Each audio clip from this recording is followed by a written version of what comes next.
Hello guys, this is Nagendra Sharma. Welcome to my YouTube channel. So guys, इस video में हम discuss करने वाले हैं कि क्लास 11 12th में हम जो 2 साल पढ़ेंगे वो क्या सब्जेक्ट होंगे।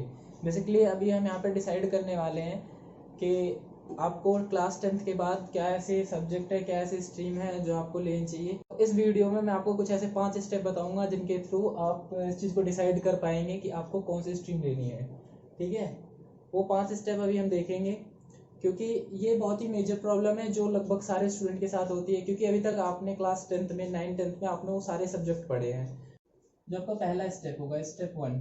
ठीक है, स्टेप 1 जो आपका है उसका नाम है फोकस ऑन योर एम या फिर गोल। ठीक है गाइज, आप में से जितने भी बच्चे हैं सबने लगभग अपना गोल डिसाइड कर लिया होगा, क्योंकि अगर वो क्लास 10th भी क्लियर करके आ रहे हैं एंड क्लियर मतलब क्लास 10th की बोर्ड एग्जामिनेशन तो कैंसिल हो गई है, तो अभी जो आपका ऑब्जेक्टिव क्राइटेरिया एग्जाम होने वाला था वो अभी उससे रिलेटेड कोई इन्फॉर्मेशन है नहीं। तो एक तरीके से अभी मैं यही मान के चल रहा हूँ कि इस मान लो सबकी 10th क्लियर हो जाएगी एंड फिर कुछ टाइम बाद 11th में आ जाएंगे। तो आपने अपना गोल तो डिसाइड कर लिया होगा। ठीक है, अगर अभी भी आपको गोल के बारे में नहीं पता कि आपका गोल क्या है, देन उसके ऊपर मैं दूसरी वीडियो बना दूंगा, क्योंकि अभी हमारा वो टॉपिक नहीं है। गाइस, जैसे आपने अपना जो कुछ भी आपका एम होगा वो आपने डिसाइड कर लिया, अब उस एम के लिए आपको काम करना है। आपके एम के लिए हम ऐसे ही स्ट्रीम को चूज करेंगे जो आपके एम में हेल्पफुल होगी। मान लो मैं एग्जांपल ले रहा हूँ, आपका गोल है कि आपको सॉफ्टवेयर इंजीनियर बनना है। ठीक है, आपका एम है आपको सॉफ्टवेयर इंजीनियर बनना है, ये आपका क्या है, गोल है। कि अगर आपने डिसाइड किया कि आपको सॉफ्टवेयर इंजीनियर बनना है इन फ्यूचर, अगर सॉफ्टवेयर इंजीनियर बनना है देन आपको ये पता होना चाहिए कि सॉफ्टवेयर इंजीनियर बनने के लिए हमें कौन सा सब्जेक्ट पढ़ने पड़ेंगे, हमारे पास वो कौन सी स्ट्रीम होनी चाहिए जिसके थ्रू हम सॉफ्टवेयर इंजीनियर बन सकते हैं। आपको बनना है सॉफ्टवेयर इंजीनियर। ठीक है, एंड आप अगर 11th 12th में आर्ट्स ले लेते हो, ठीक है, ह्यूमैनिटी के सब्जेक्ट ले लेते हो, देन आप यहाँ तक कैसे पहुंचोगे, ये तो कोई मतलब ही नहीं हुआ। ठीक है, आपको अगर सॉफ्टवेयर इंजीनियर लेना है देन आपको पीसीएम की फील्ड में जाना होगा। पीसीएम मतलब फिजिक्स केमिस्ट्री मैथ। अगर आपके पास मैथ है देन आप जो भी आपके पास कंप्यूटर, क्योंकि ये सॉफ्टवेयर इंजीनियर है देन आपको कंप्यूटर से रिलेटेड जो भी आपकी बैचलर होगी उसको कंप्यूटर में करना पड़ेगा। और कंप्यूटर रिलेटेड बैचलर कौन से हो जाएंगे, आपका बीटेक होगा। बीटेक किस फील्ड में होगा, मतलब उसके लिए कौन सी ब्रांच होगी, बीटेक इन सीएस होगा। या फिर ईसीई वाले भी बनते हैं जब अपनी कोडिंग वगैरह करके, जनरली सीएस होना चाहिए, कंप्यूटर साइंस। ठीक है, या फिर आप बीसीए करते हैं, या फिर आप बीएससी इन कंप्यूटर साइंस करते हैं, बीएससी सीएस करते हैं। देन ऐसे कुछ आपकी ग्रेजुएशन के कुछ कुछ कोर्सेज हैं, अगर आप ये करते हैं तब आप सॉफ्टवेयर इंजीनियर बनोगे। आर्ट्स करके तो आप नहीं बन सकते हो। ठीक है, ये एक एग्जांपल था। तो मेरा मतलब क्या है कि आपका जो गोल है उस बेसिस पे आप अपने सब्जेक्ट को, आप अपने स्ट्रीम को डिसाइड करेंगे। ठीक है, तो सेकंड स्टेप होगा वो होगा डोंट जज योर पास्ट। ठीक है, डोंट जज फ्रॉम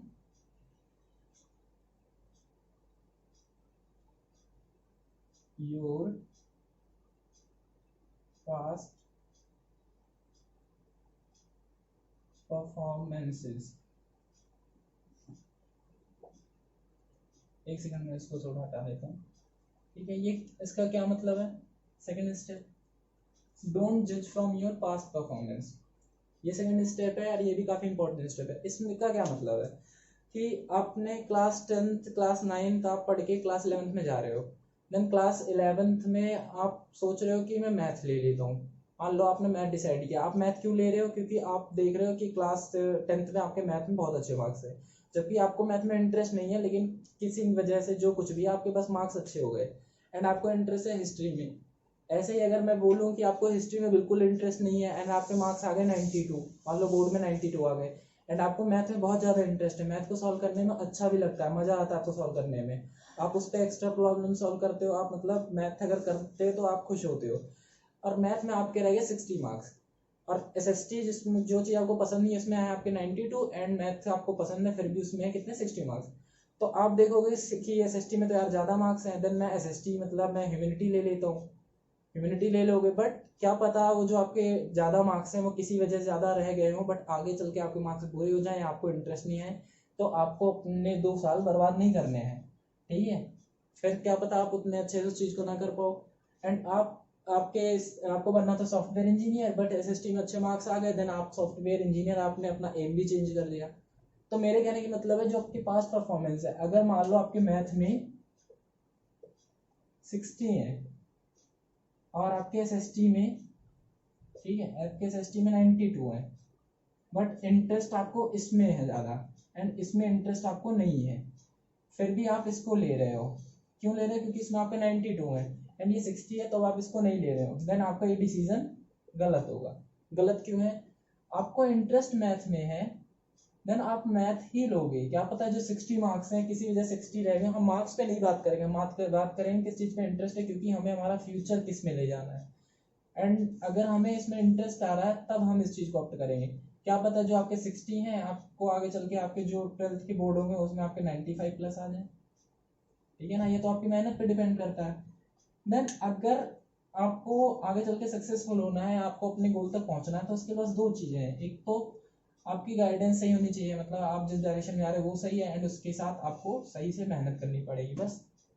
जो थर्ड स्टेप है आपका उसमें है डोंट गेट कंफ्यूज्ड। इस पे भी एग्जाम्पल लेते हैं। डोंट गेट कंफ्यूज का मतलब होगा कंफ्यूज नहीं होना है। कैसे? मान लो आप जिस क्लास में पढ़ते थे क्लास 10th में, आपको कोई फ्रेंड है जो आपका कॉम्पिटिटर है, ठीक है। कॉम्पिटिटर मतलब सबके ग्रुप में कोई ऐसा होता है या सबके क्लास में कोई ऐसा होता है जो कभी मतलब एक दूसरे से लोग कॉम्पिटिट करते रहते हैं। मेरा भी ऐसा फ्रेंड था, आपका भी कोई होगा। तो अगर वो किसी स्कूल में जाकर एडमिशन ले लेता है एंड वो आपके पास आके बोलता है भाई देख मैंने तो साइंस में एडमिशन ले लिया, साइंस में ये स्कोप है, कल को मैं इतना पैकेज लूंगा एंड ये ऐसा ऐसा फ्यूचर, वो सब कुछ बताने लग गया। आपका एम कुछ और था एंड वो ऐसी ऐसी चीजें बताने लग गया, या फिर आपका एम है सॉफ्टवेयर इंजीनियर बनना, उसने एसएसटी ले ली, उसने ह्यूमैनिटी की सब्जेक्ट ले लिया एंड कह रहा है कि मैं अपनी ग्रेजुएशन करूंगा साथ साथ, मतलब मैं बीए करूंगा एंड बीए के साथ साथ मैं अपनी यूपीएससी के लिए प्रिपेयर करूंगा 3 साल, जैसे ही 3 साल कंप्लीट होंगे मैं तुरंत यूपीएससी का एग्जाम दूंगा, एलिजिबल जैसे ही मैं होता हूँ, एंड फिर फर्स्ट अटेम्प्ट में क्लियर, देन मैं आईएएस बन जाऊंगा। उसने ऐसे ऐसे बोल दिया, आप उसको सुन के उसकी बात से इन्फ्लुएंस हुए एंड आपने अपना पूरा एम ही चेंज कर दिया। आप घर पे आके बोल रहे हो अपने पेरेंट्स से नहीं नहीं मुझे भी आर्ट्स ले रहे हैं, जबकि आपका एम क्या था? Software engineer. क्यों? क्योंकि आप उस वजह से कंफ्यूज हो गए। उसने आपको जो चीज़ बोले आपको उसकी चीज़ें सही लग रही हैं, बट आपको खुद की चीज़ें नहीं दिख रही हैं, आपको बनना क्या है। ऐसे ही आप घर में आते हो, आपके पेरेंट्स कह रहे हैं आपको कुछ और करना है, मतलब आपके पापा आपको एज अ डॉक्टर देखना चाह रहे हैं, आपके घर में और भी जो मेंबर है कोई कह रहा है कि ये इसको डॉक्टर बनाओ, कोई कह रहा है इंजीनियर। आप अपनी चीज़ें नहीं देख रहे हो, आप दूसरों की बातों में आ रहे हो, दूसरों के हिसाब से अपने स्ट्रीम को ले रहे हो, अपने करियर को भी उस हिसाब से चेंज कर रहे हो। तो आपको इन सब की बातों में नहीं आना है, आपको बस फोकस किस पे करना है कि आप क्या सब्जेक्ट ले रहे हो। अपने फोर्थ स्टेप में पढ़ेंगे रिलेटेड कैरियर ऑप्शंस। इस फोर्थ पॉइंट का क्या मतलब है? आपका जो एम है, ठीक है, आप ऐसे स्ट्रीम को ले, मान लो, देखो मैं आपको यहाँ पे मिसगाइड नहीं कर रहा हूँ, मैं आपको यहाँ पे डिमोटिवेट नहीं कर रहा हूँ, बट ये चीज़ आपको पता होनी चाहिए। आपने सोच लिया कि नहीं आपको एक चीज़ करनी है, आपको सॉफ्टवेयर इंजीनियर बनना है, ठीक है। अब सॉफ्टवेयर इंजीनियर बनना है, अगर आप सॉफ्टवेयर इंजीनियर, मतलब मैं कह रहा हूँ 1% चांस अगर आप नहीं बन पाते हैं, ठीक है, तो आपको वही चीज़ उस मतलब फील्ड में जाना है। मान लो अगर आप सॉफ्टवेयर इंजीनियर बन पाते हैं तो क्या आपकी वो डिग्री बेकार गई? मतलब फिर आप क्या करेंगे? तो इसके लिए हमें एज एक बैकअप एक रखना है, मतलब उसके साथ उसके जैसी कोई एक चीज़। जैसे आप अगर सॉफ्टवेयर इंजीनियर नहीं पढ़ पा रहे हैं एंड अगर आपने बीटेक सीएस सही से पढ़ाई करी है, आपको कंप्यूटर साइंस की अच्छी नॉलेज है, देन आप बच्चों को गाइड कर सकते हैं, आप बच्चों को टीच कर सकते हैं, आप उनको पढ़ा सकते हैं, ठीक है, आप टीचिंग में आ सकते हैं, आप टीचर बन सकते हैं ऐसे, ठीक है।